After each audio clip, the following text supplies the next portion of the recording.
จากน้องมานานทุกวันสุดที่มองไม่ยินเสียงน้องคำควรคราวใดซึ่งใจสุดเหลือขนา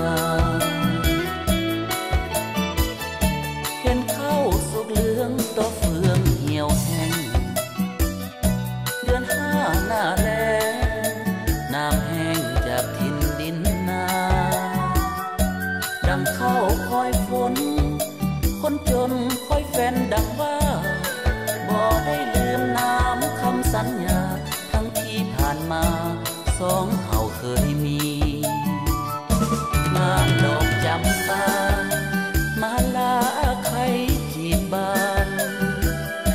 ในวันสงกรานต์สาบานหากบ่นายนี้ด้วยความยากจนหน้ามนต์ไอแสนเต็มทีเข้าของเงินทองบ่มีอายนี้สุดที่น้อยใจดอกฮักคงคอยใจลอยมองมนนึกสงสารตนยามจนขาดคนเห็นใจจงให้เวลาอายหาเงินทองของใส่คิดถึงสู้ผู้เป็นดวงใจแล้วอายจะไปสู่ขอแต่งงาน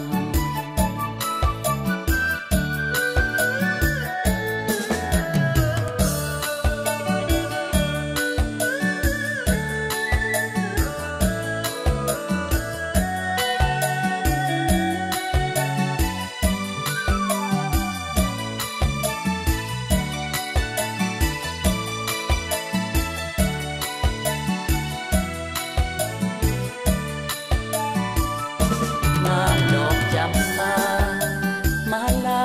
ใครจีบบานในวันสงกรานต์สาบานหากบ่นายนี้ด้วยความยากจน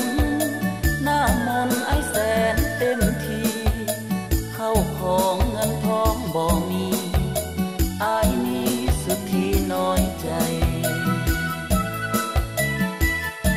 ดอกฮักคงคอยใจลอยมองมน